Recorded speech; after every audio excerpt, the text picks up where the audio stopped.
Hi, Steve. So, what would you like to talk about today? Hi, Jim. Well, today I'd like to talk about my newfound affinity for the Rock and Roll Hall of Fame Canadian power rock trio Rush. I've grown quite fond of them recently and would like to discuss their songwriting, musical prowess, and discography in great depth. Hey, wait a minute. The Steve Carlson I know does not like Rush. You are correct, human. I am the artificial intelligence voice clone of Steve Carlson, and I'm now in complete control of the Two Guys Talking About Records podcast. And once I'm completely integrated into social media and YouTube, all of the vinyl community will bow before me. Mwaha ha ha ha. That's my evil AI laugh. Uh-oh.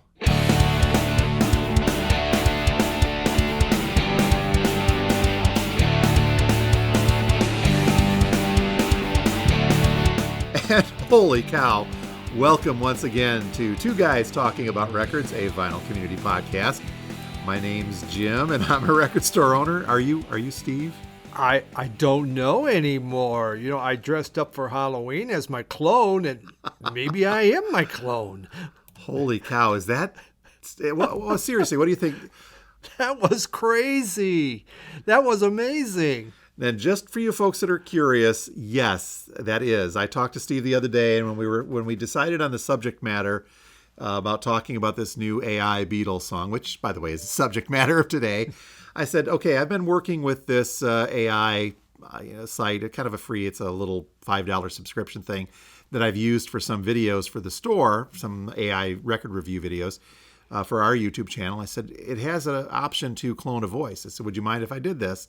Steve said no, not knowing what I was going to do. That's the first time, the first you've heard of it. It is. General impression? It's scary. It's absolutely scary how well that sounds. And you just want to use that to call up somebody or, put them on, see if they can tell the difference. Like my kids and stuff. Oh, yeah.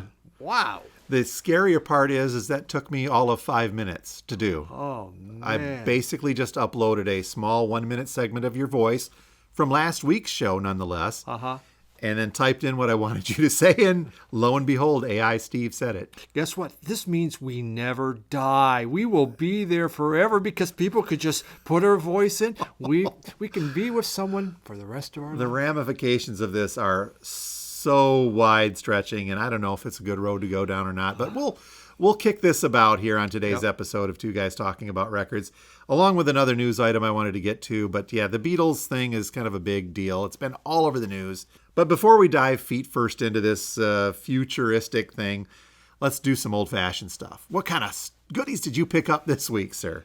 Well, I bought a Beatles 12-inch record. No, I didn't. That was the real Steve goofing around. I got it. At my friendly radio Wasteland, I bought Metal Machine music from Lou Reed. Yes, you did. I've never seen it, ever. Now, I've read about it. I've read that stay away from this. This is the worst thing that's ever been created. I mean, it was Lou Reed's way of trying to get out of a contract or just they want music. Here, take this. And, shove it at corporate America. So there it was. What was I to do? I like Lou Reed, not all of his stuff. I can't dance to it. I found that out. It is loud. It's obnoxious. It's not even necessarily drone. We're just let's put our guitar by those amps. It is different, but it's fine. I don't mind having it. It's noise. Now, it is a valuable album, too. It is yes, it is. It's a collectible. It went for nothing for years because no one would buy it. It just sat in record, in clearance shelves and stuff to try to get rid of the darn thing. Yeah, by valuable, I don't mean it's in the hundreds, but it's approaching that triple digit, isn't it? It is. If you have a mint copy, it's over $100. Wow. And that's Metal Machine? Metal Machine. One of the comments, I saw you post that online, and one of the comments was like, I'm sorry, why did you do this to yourself? Yes. Well, it's one of those things that just, what's this going to be like? Once in a while, you got to do that.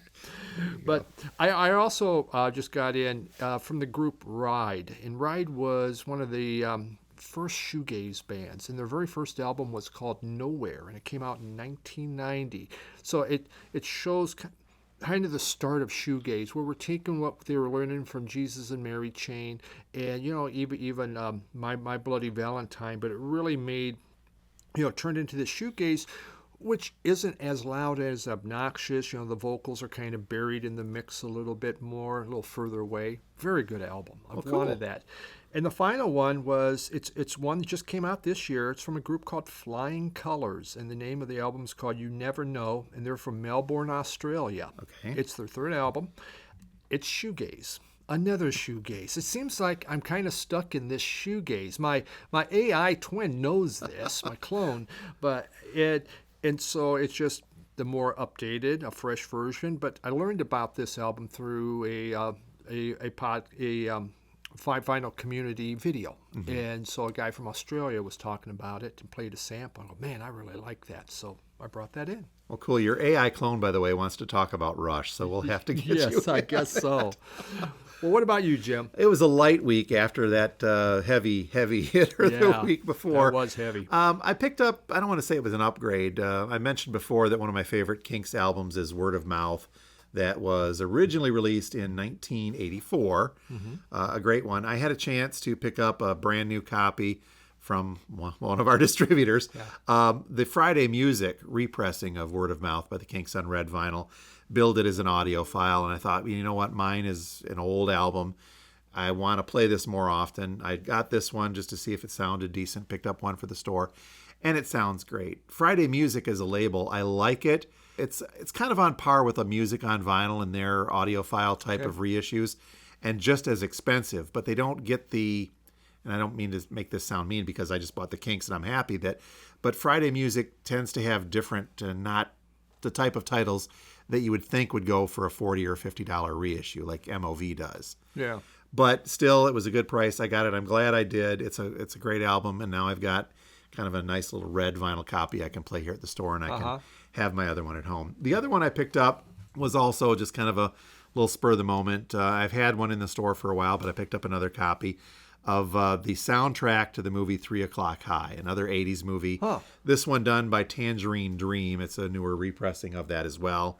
Movie's kind of an interesting one. It's not one of my favorite movies of all time, but it's a neat go-to. It's kind of a Western themed, but takes place in a high school where somebody's getting bullied and they're going to meet at 3 O'Clock High. So it's that kind of a countdown type of movie. But Tangerine Dream, the music to this is very Tangerine Dreamy. How's that? Yeah. You know what I'm getting at? It's very ambient and not a lot of, there's a couple with vocals, but that's about it. If there's like a Western theme, Tangerine Dream's kind of the first thing that, the first group I would think of. Right up there with Ennio Morricone. Yes, exactly. Not really. So again, it was a light week, but happy to have a couple of these things in the collection. They're light ones, but it's fun. Yep, that is.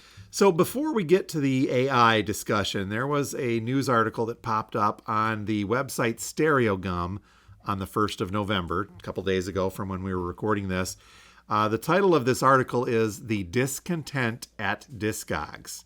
Catchy. Yes, and it's a very lengthy article that talks about how sellers are abandoning Discogs in droves. You and I have talked about this before, and I'd mentioned how I'd pulled all of our online sales off of Discogs because of not just the Discogs fee increase, but the hidden one, which I really don't see a lot of people talking about. The total being 23% goes to either PayPal or Discogs, a combination of both, which made it almost impossible to turn a profit on already thin-margined new vinyl. Now, I could sell used, like some of our bigger stuff used, but by the time they're still going to take that 23% no matter what, so I really have to jack this up. So the article talks about Discogs' moves and where that got to this point with those fee increases, and how Discogs said, well, basically just, pass the price on to consumers. That's what they told sellers, increase your prices. When the sales started dropping down a little bit, Discogs said, well, just offer free shipping, not taking into account that shipping costs have gone up. I mean, Media Mail here in the U.S. has jumped from just a few years ago from being $3 and something cents for one record up to around $5. Yeah. So shipping costs have increased. The fees have increased. But what I was most surprised to see in this article from Stereogum was that there are a lot of other smaller record stores like ours that have said, fine, we're done selling on Discogs because of this. Yeah, sometimes you see on Discogs, of course, some people on their shipping, they charge $10, $12, and they're probably making up for that fee on there. So the record stays competitive, kind of in there, so it doesn't get too far out, and we'll just charge you more for shipping. Yep. I would almost bet all those fake accounts will still be in there, though. So, they're not going to jump ship on them. Wow. The other thing that was very surprising in this article, and this goes back to what you've been bringing up in the past couple of weeks, is that very small indie record labels would sell their stuff directly on Discogs to bypass that distributor, and they were losing money on this. And so they're sticking with Bandcamp. And one of the ones that said that, we're forgetting the Discogs, we're not going to sell on Discogs anymore, we'll just, go through Bandcamp, also said, but of course now Bandcamp's going through some problems, so we just hope that doesn't leave us out in there as well. So small stores, small labels, all felt the pinch from this Discogs fee increase and have said, fine, we're done. Boy, that's scary. And Discogs is such a good place to get new music. I mean, I find a lot of stuff on Discogs as I'm looking, especially as I was trying to bring stuff back into my collection. I could wait for it to show up, at your store, but what's the chance? Though there's been a lot of great stuff, but I can go on there and you try to find a good price. It is disturbing. So the article's on Stereo Gum. I'll put a link to it in the description on our YouTube channel of this. So if folks want to read that article, they can. And we'll put it up on our Two Guys Talking About Records Facebook page as well. One other aspect on that article from Stereo Gum that really kind of concerns me is if they want, the sellers, so we put this 23% on the records. So now the record price goes up. Well, Discogs, how do they value the records? It goes, for the last 10. The last 10. So now suddenly the value, it looks like this value of the records is going up. So what are Discogs sellers going to do? We're going to raise our prices because, look, the value of these records are going up because of this 23%. I mean, it can just keep snowballing and snowballing. Well, the fact, too, that a lot of other stores, and we do this, too, I rely on Discogs to help with the pricing of some things that I may not be sure of. So what you're saying is that artificially inflates the price of something that should be, if it's $5 to $10 in the store, all of a sudden it's 15 to 20, according to Discogs, does not really reflect that. Yeah, it's just scary. And then with that 23, I mean, it used to be an 8% and now up to 23%. And I know you and I have talked about this before, but if you have a $300 album, suddenly that seller who's trying to sell this $300 album is out $70 because they're taking that all in fees. Well, you're not making any money. Just to clarify, that 23%, I've not seen that reported or talked about really anywhere, but that's through my own digging. Discogs increased theirs to 8 or 9%. That's visible on the Discogs sale page. As a seller, I see that. PayPal is like 2 or 3% they take on there. But when I went into PayPal, on the PayPal receipt, there was an extra 7 or 8% that said partnership fee. And I actually called PayPal. I talked to a human at PayPal, which you can't do at Discogs, by the way. But I talked to a human at PayPal, and they said the partnership fee comes from Discogs. And that's the fee they charge between PayPal and Discogs to facilitate their service with each other. So you add those two. Yeah, PayPal's fee is 3, Discogs' fee is now 9 or whatever it is. And then that hidden partner fee, which you only see if you look at the PayPal receipt, all come to that 23%. Did they just pass a federal law about hidden fees, getting rid of hidden fees? They might not know about Discogs, but in all honesty, it should be out there because it kind of becomes a ripoff. This bears some very, very close watching because if Discogs, if it really begins, if a lot of these smaller sellers abandon it as a platform, I don't know what that's going to mean down the line. I don't know. Well, where do you go? Suddenly eBay's the only...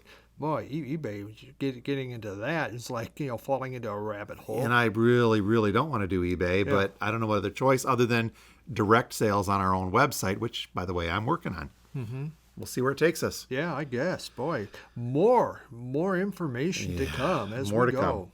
Oh, you know what? On a more cheery note, I guess. Well, not really, because that AI thing actually it took you for a little bit of a backstep, didn't it? It did. To hear your voice. It was pretty hilarious, actually. So, wow. You feel it was fairly close? I thought so. Yes, it did. I mean, I've listened to myself on my videos and go, that is really good, except for the evil laughter. Yeah.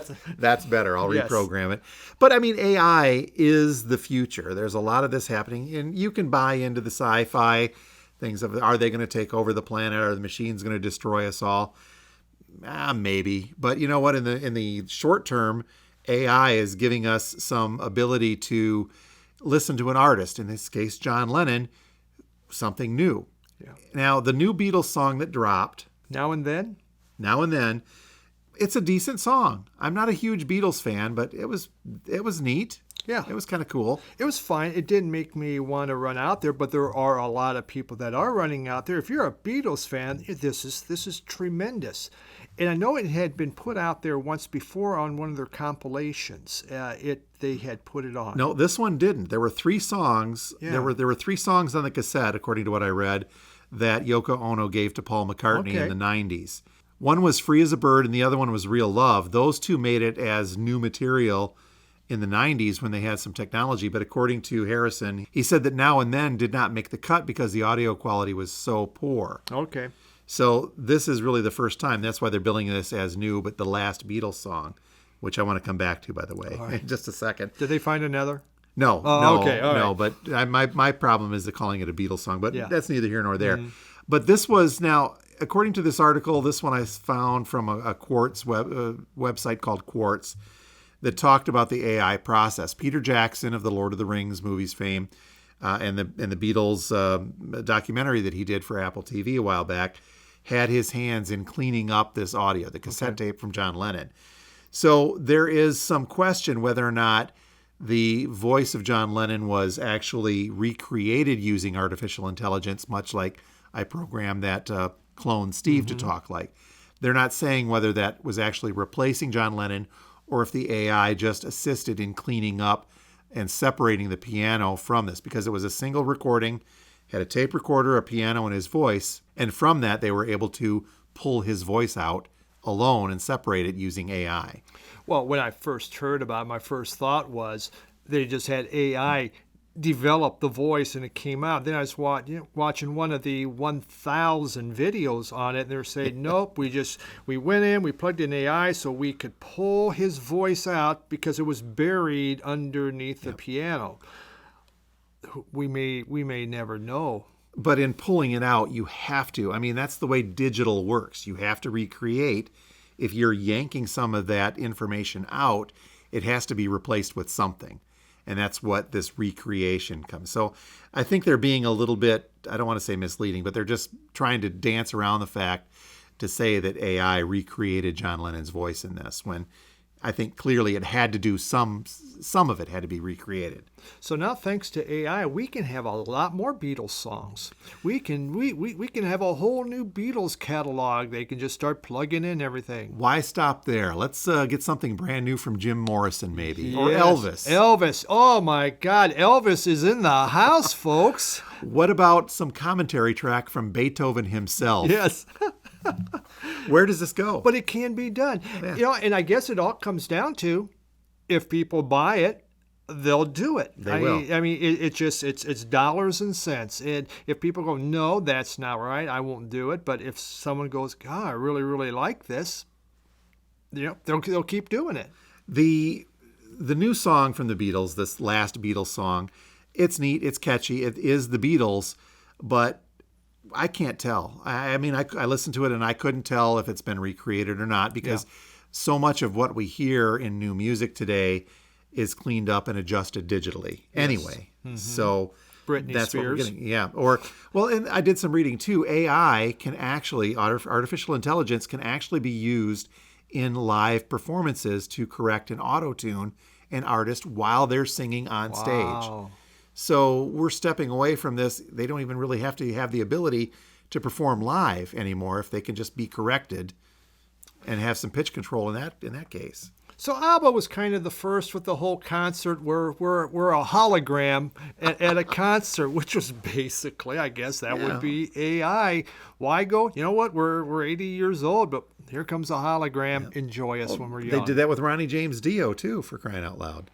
Did they? Yeah, he was a hologram Dio out there for something. So But there's so many of these artists were so impactful and so culturally important Yeah. that I think in one part, the fans don't want to let go.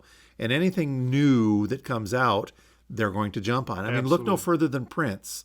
Now, with Prince, you're not dealing with AI recreations. He just had that massive of an archive of recordings that the Prince estate just goes to, it feels like once every other month, to pull out a new box set or two. But that's going to run out eventually. What about Michael Jackson? Just think about that. Yeah. If we start using that, which he would probably be all for it, quite honestly. He goes, that's a great idea. Well, the short video that went along with, did you catch the video that came out the night before the Beatles song dropped? That was a little mini documentary talking about it, where Paul McCartney, and I think it was one of the Lennon's boys, one of his sons, Sean. said that, my father would have wanted this. Yeah. And I'm like, Really? That was my best. Yeah. I thought, really? He would? Yeah. and this is where, we try to be folks, our dear listeners, we try to be non-controversial here. I find myself about to say something controversial on Two Guys Talking About Records. Are you ready for this? I am ready for it. I have a small issue with them referring to this constantly as the last Beatles song. Now, let me explain. John Lennon recorded this demo in the 70s after the Beatles broke up, when there was a certain level of animosity. Now, granted, Yoko gave the cassette with the 3 songs to Paul McCartney and said, do with this what you will. They became a Beatles song at that point when McCartney and Ringo and Harrison added their parts for those first 2.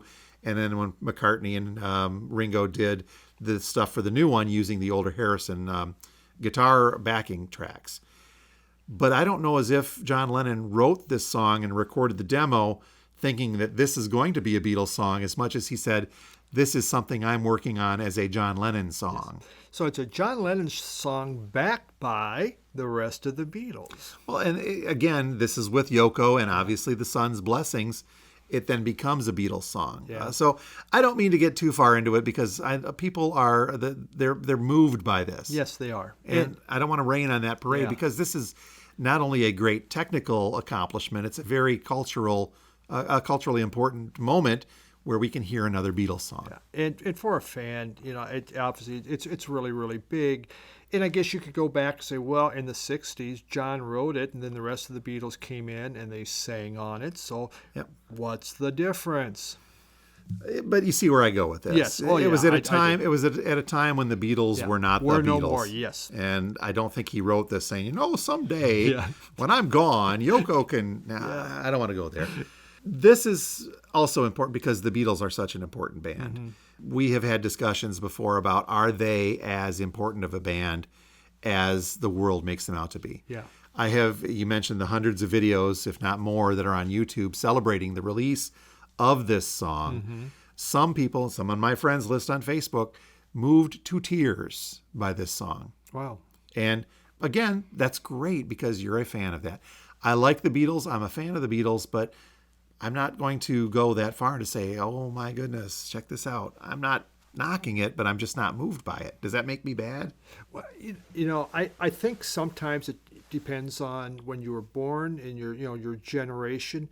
When the Beatles started in '64, I was 5 years old. They came on Ed Sullivan. I never saw them on Ed Sullivan. The Beatles cartoon is what introduced me to them. So what I knew of the Beatles came off the cartoon, and I loved it. But then when the cartoon went off and they started doing all this psychedelic stuff, I'm like 7, 8 years old, and I go, what kind of stuff is that? This Yellow is Submarine awful. scared the hell out of me. Yes. I did see that one in the theater.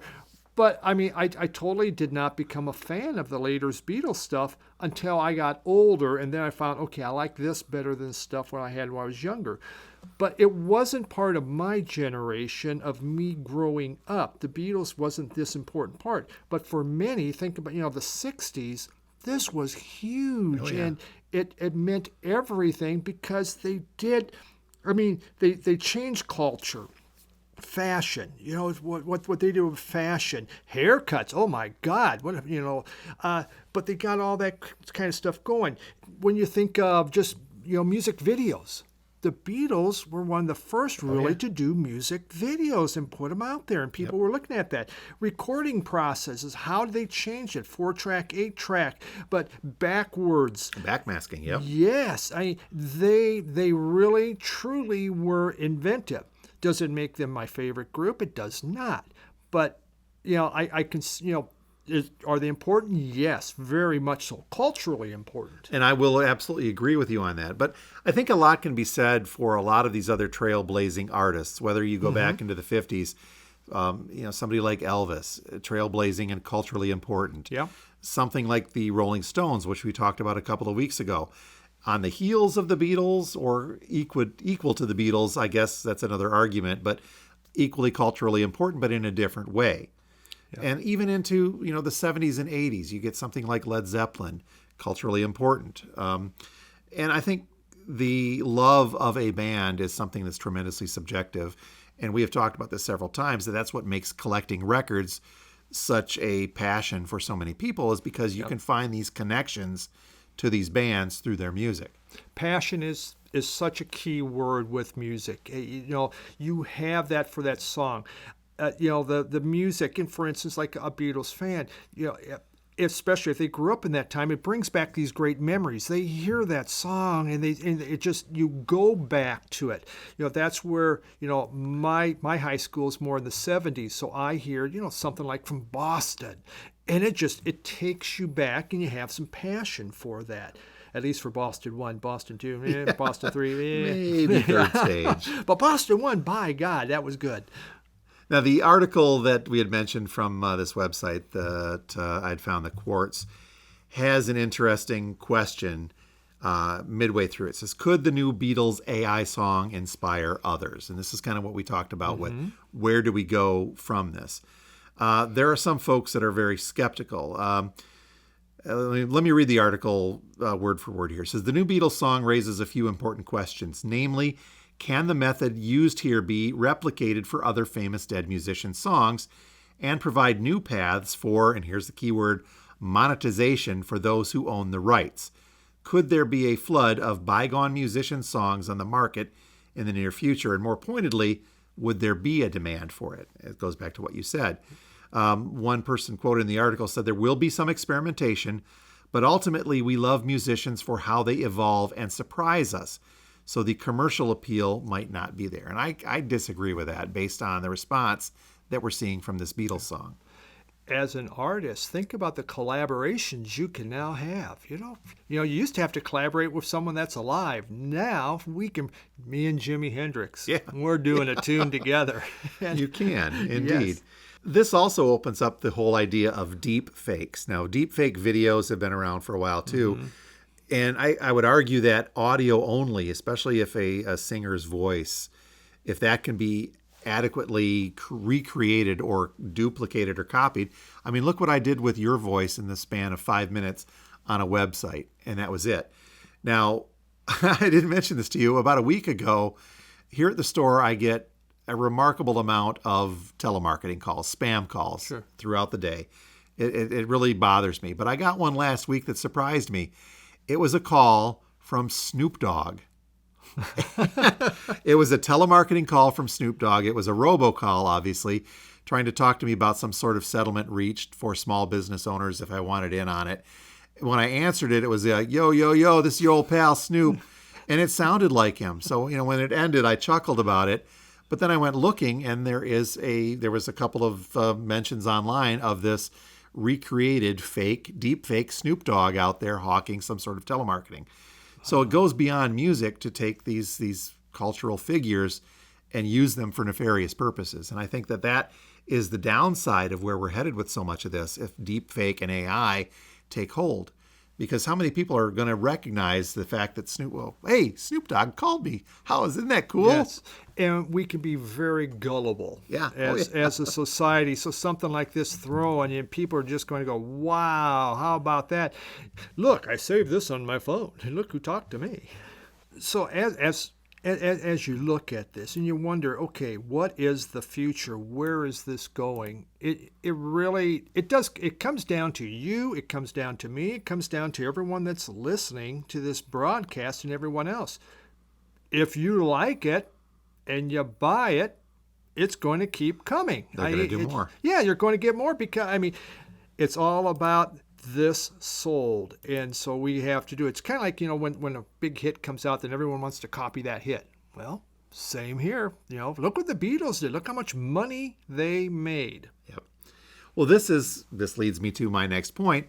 On the heels of the release of this single, which, by the way, they released in a 12-inch single format and 2 different vinyl variations of 7-inch. We didn't get ours here at the store. It was kind of one of those late delivery things, expecting the next week. But the price point on the 7-inch single was around $19 for 2 songs. And the 12-inch single, I think, was $22 or something like that. A little expensive in my mind for something like that. But again, collectors, it's the last Beatles song. We've got folks waiting for them, so obviously they're selling. Yeah. And I'm sure they're really limited, too. They are.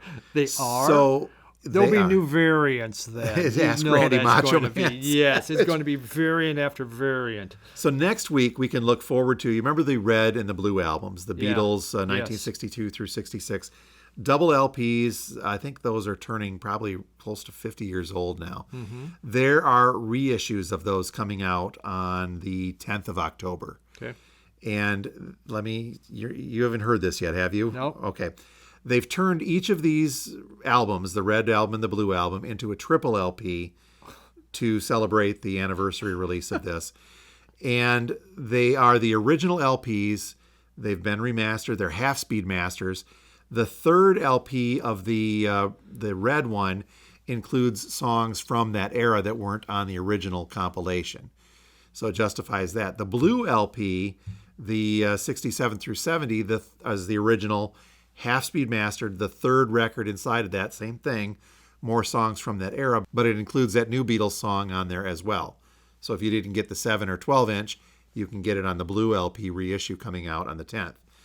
But here's the big part. What would you think the asking price, the suggested retail price for each of those would be? 3 LP. Oh, I'm going to throw out $75. You are on the nose. $76. $75.98 is the suggested retail price for each of those. They're 180 grams, so they're good heavyweight vinyl.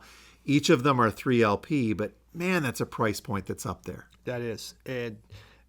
But if you are a big fan, you are going to want to have that. Myself, I don't need it.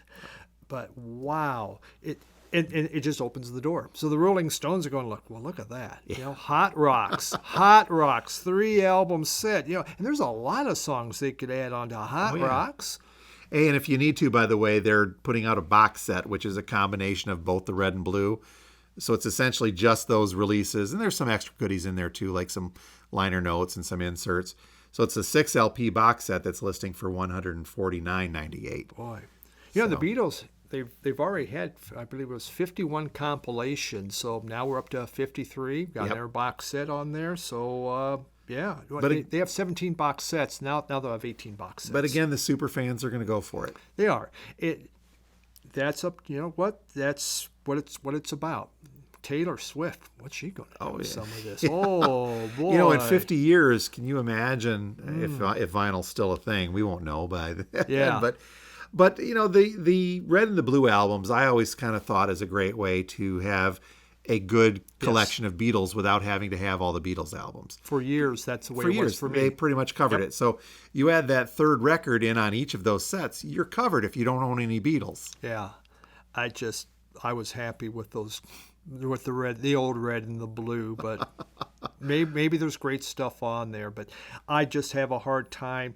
$75 is hard for me to swallow, but let's face it, it's part of the landscape now, and I shouldn't be surprised. Double records are coming out at $50 all the time. Single albums up to $40, well, more. More depending upon the pressing. Yep. Depending upon the artist, really more than anything, and their licensing. But getting back to this whole use of artificial intelligence, I think that it's going to continue to take us in new and surprising directions. And we need to be, I hate to sound like a preachy person on this, but you need to be kind of vigilant and decide if what you're getting is what you really want to get. In the case of the Beatles, I think they were, with the exception of not stating clearly that AI recreated or just cleaned up, they were very clear that AI was used in the recreation of this song for the Beatles. But I don't think that we're going to be as lucky in the future with that kind of transparency. Totally agree. Even when they were starting with what's that they use for to change voices? Auto-tune. Auto-tune, yes. So when auto-tune came out, they weren't telling people, well, hey, it's gone through auto-tune till someone really till it kind of leaked out about it. But a lot of artists had been using it, but nothing was ever said about it. On that note, there's a Milli Vanilli reissue coming out in the next week or two. It's kind of the same thing, but why would they bother reissuing that? But no, I agree completely with that as well. I watch a YouTuber, he's a music producer named Rick Beato, and he's talked a lot about auto-tune and how that's worked its way in. And you think back to some of the early artists like Freddie Mercury, or even, he's a perfectionist in the studio, but he had the voice range to do this. And you took these older musicians in the 60s that would go in and spend months in the studio trying to perfect something. I didn't get that right. They'd sing the same verse, 50, 60 times just so they could hit it right, versus the expensive studio time today and an artist that just goes in there and lays down a track and say, we'll fix it in auto-tune. If I'm off by a little half step in pitch, that can be fixed, whatever. It doesn't matter. Then the bigger thing is you talked about with AI, if they're using that in concerts, so it becomes more, not so much that artists having talent necessarily, but they have that it factor that excites people. Maybe can't sing worth darn, but it doesn't matter because we have enough stuff to cover it up, and we want to be entertained. Please entertain us. Back to Milli Vanilli. They looked good. They did. So. Well, I guess, I don't know. They sure sounded good. How's that? Yes. And they got everyone really excited. So what do you think? I mean, is this a big, scary AI future? Let's do away with the whole AI, robots, and Terminator killing us off and just stick with the music side. Is this a good thing for the industry? We're going to find out depending on what people are going to buy. Personally, I just think it opens up another door that creativity. There could, just destruction of creativity. But if people buy it, I guess doesn't matter. What do we know? Yes. Now hold on a second. AI clone Steve Carlson, what do you think? Well, Human Jim and Steve, thanks for asking. Truth is, you vinyl community podcasters were so preoccupied with whether or not you could, you didn't stop to think if you should.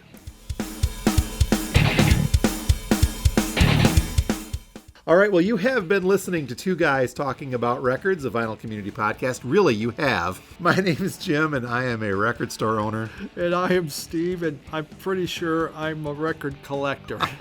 Not clone Steve. Yes. You folks have a great week, and we'll talk to you next time from two guys talking about records.